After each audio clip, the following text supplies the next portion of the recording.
칼 옛날에 유명한 김현희 사건 있잖아요. 정확하게 몇 월 며칠 몇 시 바그다드발 서울행 칼기 858기를 폭파하라 이렇게 지령을 받았습니다. 할 때부터 김현희를 키우는 거네. 이걸 몰랐을까? 다 알았을 거 아니야. 징후는 많이 수집이 됐어요. 그래 이제 그게 중간에 내린 게 이제 이상한 거예요. 아 그때까지는 한국말도 그렇죠. 독일 스파이였습니다. 아 진짜? 네. 이중 스파이 성격도 있고요. 아주 모스크바 거쳐서 부다페스트 거쳐서 빈을 거쳐서 스파이는 잡히면 죽어야 된다 그러잖아요. 네. 실패입니다. 그거 이제 정보 실패의 대표적인 제가 그렇게 영화 한 편 본 것 같아 지금.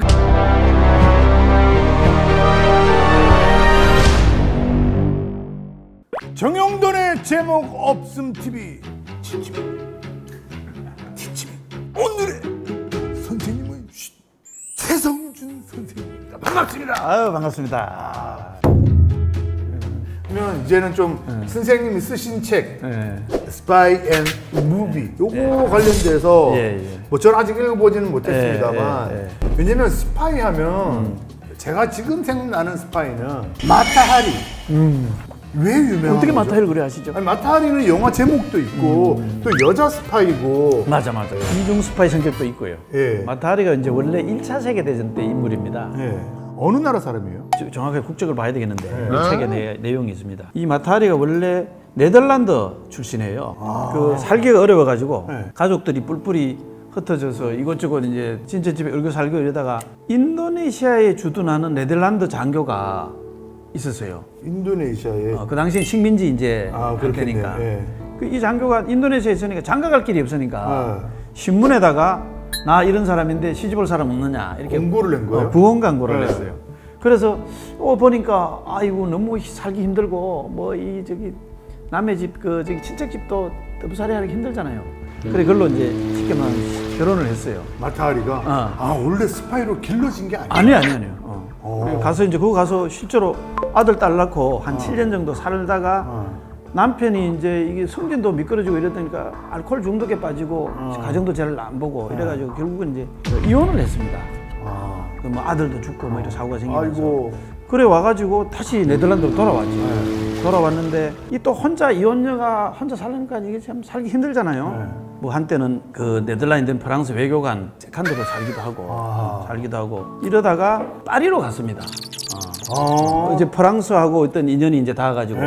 파리로 가서 거기에 파리에 있는 물랑루즈라는 유명한 극장이 있어요. 거기서 이제 무대를 섰는데 그 마타하리가 인도네시아 있을 때 인도네시아 전통춤 같은 거 뭐 이렇게 약간 이런 게 있지 않습니까?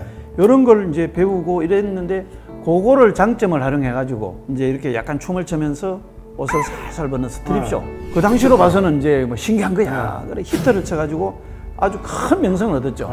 원래 스트리퍼였구나. 스트립쇼 했어요. 그러다가 이제 이 피부도 또 조금 이국적으로 생기고 그랬어요. 사진 지금도 사진 보면은 또 본인이 또 그걸 조금 날조하다가 원래 내가 뭐 인도네시아 공주 출신이다. 뭐 이렇게 이제 슬쩍 흘리기도 하고 이렇게 하다가 이제 잘 나갔는데 그러다 보니까 프랑스 상륙천들하고 잘 알게 되죠. 뭐 어디까지 갔는지 모르겠습니다. 하여튼 뭐 친하게 지내고 뭐 이제 이렇게 내부적으로 프랑스 어떤 그런 정보를 상당히 조금 많이 알고 있는 그런 상태였는데 이게 이제 나이가 들고 하니까 이 조금 스트립쇼도 이제 떨어지고 또 이것도 오래 보면 식상하잖아요.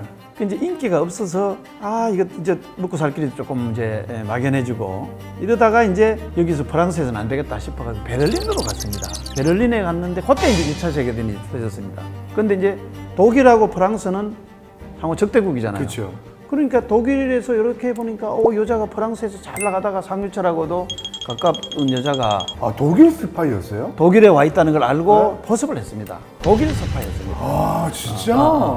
포섭을 해갖고 이제 스파이 교육도 시켰다고 하고요. 그런 과정에서도 이거 프랑스 있을 때 뭐 아는 거 얘기해봐라 뭐 이렇게 조금 정보도 빼내고 했겠죠. 빼내고 하고 궁극적으로는 귀국을 이제 시켜서 스파이 활동을 시키려고 했던 것 같아요. 그런데 이제 이게 꼬투리가 잡혔습니다. 뭐 예를 들어서 통신이 왔다 갔다 하는 데서 암호가 해독이 되거나 이렇게 해가지고 그래서 영국을 거쳐서 프랑스로 이제 들어가려고 하는데 영국 정보기관에서 먼저 한번 잡아버렸습니다. 그때 이제 영국, 프랑스가 같은 편이고 독일이 반대편이고 그래서 네 스파이 했지 뭐 이렇게 조사를 하다가 내가 그러면 그동안 스파이 행위에 대해서 어느 정도 인정을 하고 프랑스에 가서 다 불겠다 이런 조건으로 프랑스에 이제 가서 들어가자마자 프랑스가 이제 사형을 시켜버렸죠.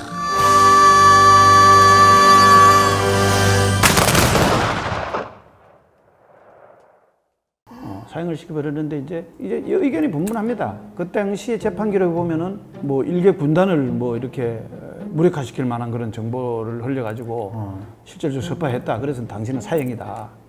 이렇게 했는데 오래 뒤에 밝혀진 걸로는 크게 이 여자가 알고 있는 정보가 뭐 그렇게 대단한 것도 아니고 프랑스에서는 오자마자 잡혔기 때문에 뭐 하지도 못했던 거 아니냐. 그래서 이제 나중에 비평하는 사람들은 이 여자가 스파이를 하든 뭐든 이래 하는데 이제 다 아는 사람들이 프랑스의 그 전문용어로 하면 방귀깨나 싫은 사람들이니까 이게 너무 확산되고 이러면은 프랑스 그 전체 어떤 이미지라든지 그 전쟁 중일 때 그런 이미지가 훼손되면은 그렇죠. 전력 상실도 되잖아요. 그렇죠. 우리가 얼마나 허술해지는지도 뭐 전력 상실도 되면서 그러니까 서둘러 사형을 시켰다 하는 이런 또 이제 얘기도 있어요.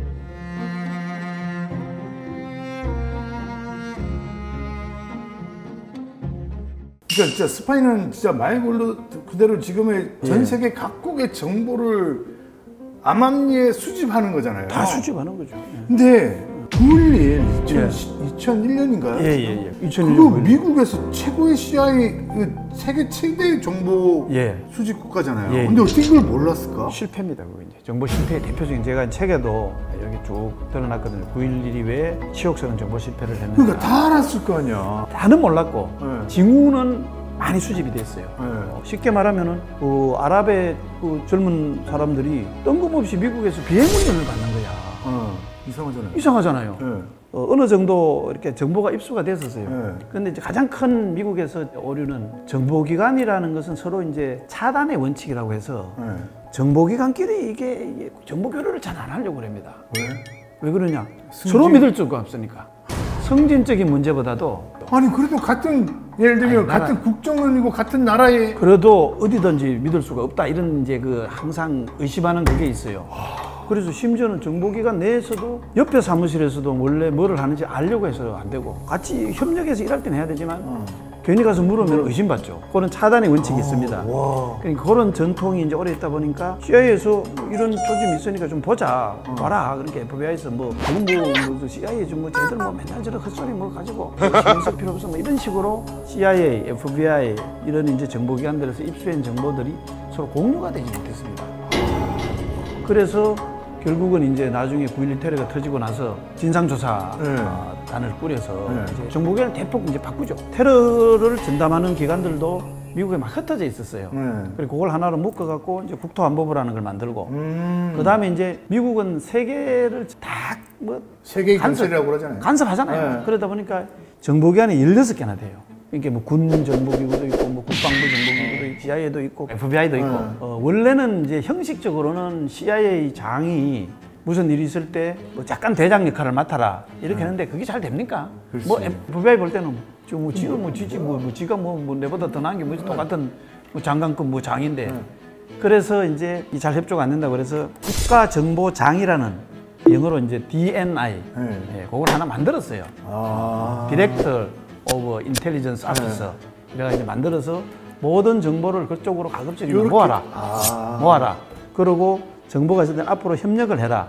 이렇게 이제 반성을 해서 만든 기구, 생긴 기구가. 야, 그러니까 CIA에서 이미 그 이상 징후는 포착을 했었네요. 뭐 많은 징후들이 이제 대형 참사를 막을 수 있었는데. 모르고 했습니다. 그건 뭐 결과론적이니까 그렇게 해도 과연 막았겠느냐? 그거에 장담은 없지만은. 그래서 그런 반성으로 이제 그래 됐죠. 아니 그러니까 지금 뭐 비행기 똥을 냈는데 그럼 칼 옛날에 유명한 김현희 사건 있잖아요.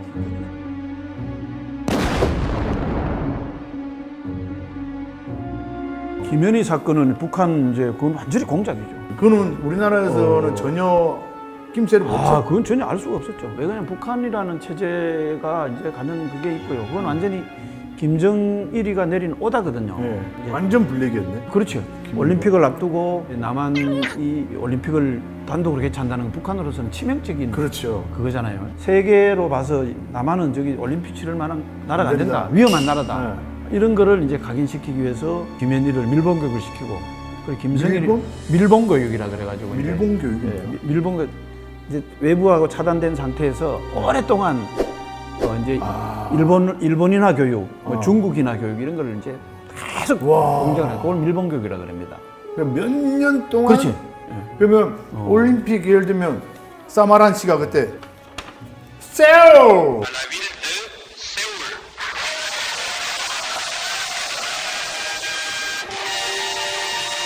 할 때부터 김연희를 키우는 거네. 김연희는 그 전부터 공작원으로 키워놨고 그런 이제 세월 하니까 세월 이제 방해하는 어떤 걸 사건을 만들어야 되겠다. 그래서 이제 지령을 내려서 원래 부녀로 이제 위장을 했죠.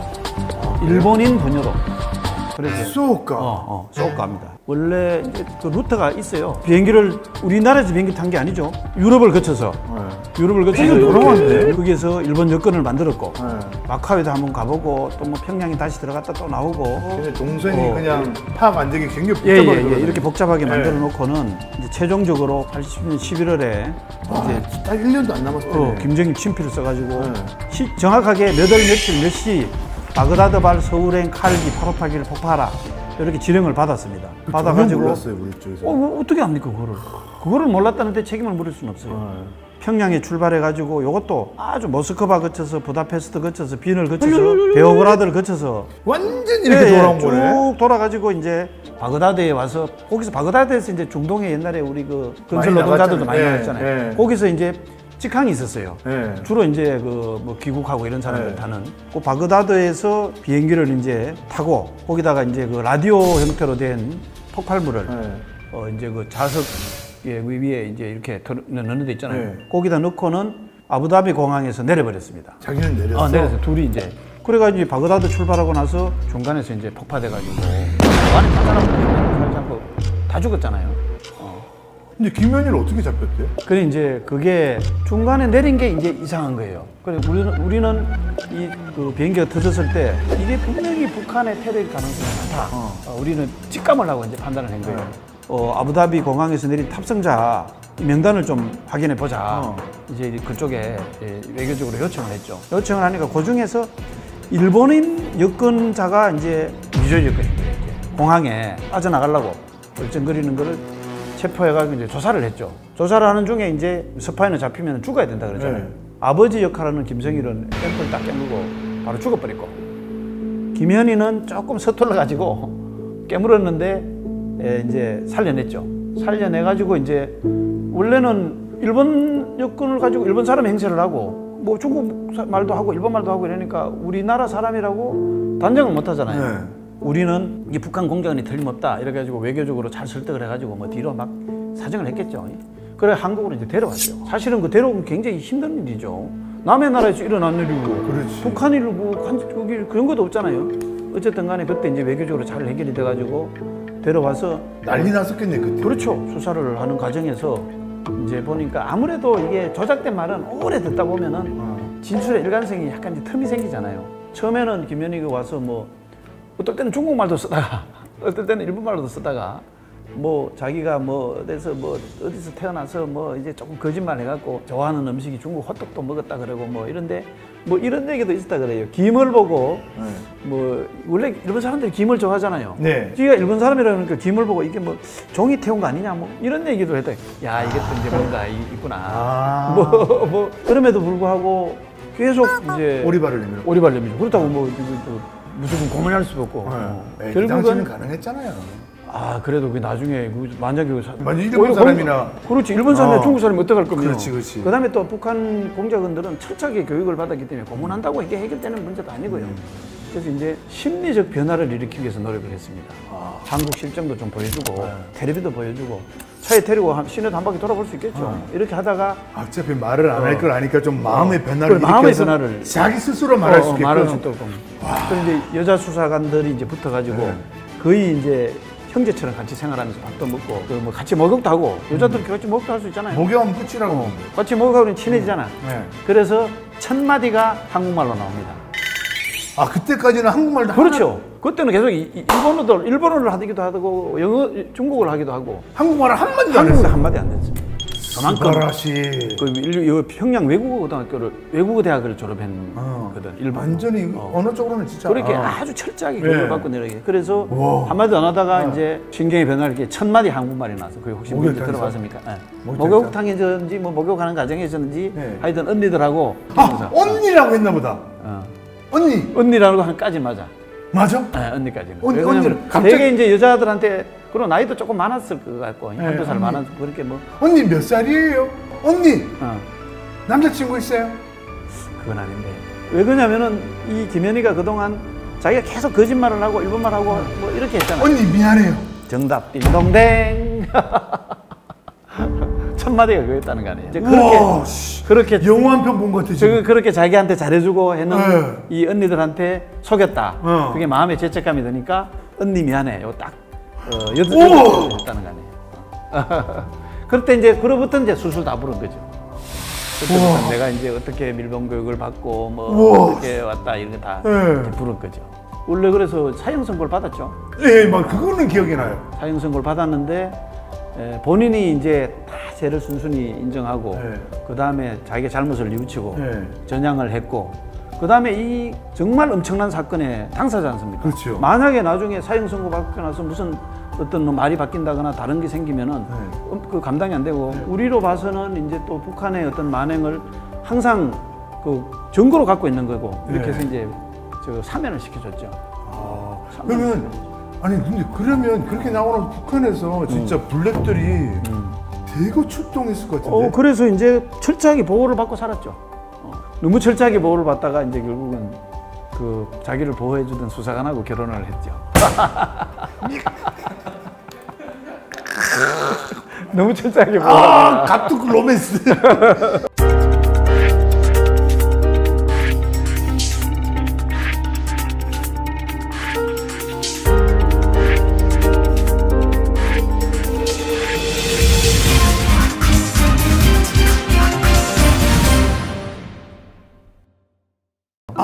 갑자기 저희 어릴 때 니네 그거 안 했냐? 삐라 줄기?